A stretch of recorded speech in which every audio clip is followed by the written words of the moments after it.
નવનિર્માણ સેનાના પ્રમુખ રાજ ઠાકરેએ સરદાર પટેલ વિરુદ્ધ વિવાદિત નિવેદન બાદ સુરતમાં પાટીદાર નેતા અલ્પેશ કથિરિયા રાજ ઠાકરે માફી માંગવા ચેતવણી આપી છે।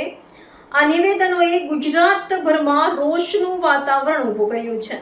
મહારાષ્ટ્ર નવનિર્માણ સેના એમએનએસના પ્રમુખ રાજ ઠાકરેએ સરદાર વલ્લભભાઈ પટેલ અને મોરારજી દેસાઈ વિશે કરેલા વિવાદાસ્પદ નિવેદનને લઈને ગુજરાતમાં હોબાળો મચ્યો છે।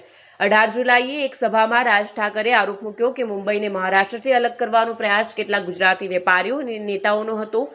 રાજ ઠાકરેએ દાવો કર્યો કે મુંબઈ મહારાષ્ટ્રને ન મળે તે માટેનું પહેલું નિવેદન સરદાર પટેલે આપ્યું હતું। તેમણે મોરારજી દેસાઈ પર આરોપ મૂક્યો કે મહારાષ્ટ્રમાં આંદોલનો દરમિયાન તેમણે ગોળીબારના આદેશ આપી મરાઠી લોકોને મારી નાખ્યા હતા।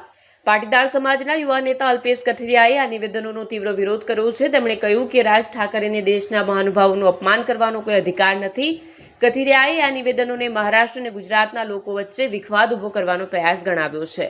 મહારાષ્ટ્રમાં જે રાજ ઠાકરેજીએ નિવેદન આપ્યું છે ખૂબ સન્માનીય વ્યક્તિ છે, ત્યારે એની ફરજ બને છે કે આવા નિવેદનોથી બચવું જોઈએ, પરંતુ સન્માન્ય વ્યક્તિઓના નાતે કોઈ એવો પરવાનો નથી મળતો કે સરદાર સાહેબ કે મોરારજી દેસાઈનું અપમાન હોવું જોઈએ।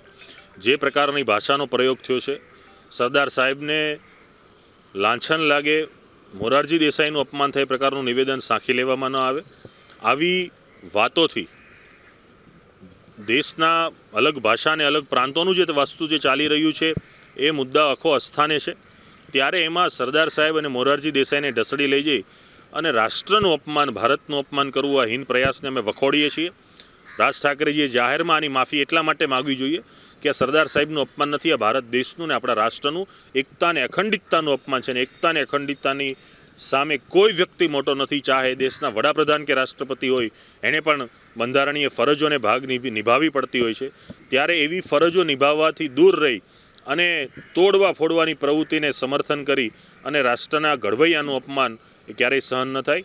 ફરીથી આપના માધ્યમથી વિનંતી છે કે આની માફી માગવી પડશે અને જે પણ ભાષાનો પ્રયોગથી મહાન પુરુષોનું અપમાન થાય છે ભવિષ્યમાં ન થાય એની કાળજી રાખવી જોઈએ। આગામી દિવસોની અંદર સમગ્ર ભારતભરમાં જે આ નિવેદનને કૃત્યના લીધે પડઘા પડ્યા છે, તમામ સંગઠનો છે, તમામ લોકો, સામાજિક સંસ્થાઓ જે કોઈ પણ આગામી લડાઈ લડશે એમાં અમારું સમર્થન રહેશે।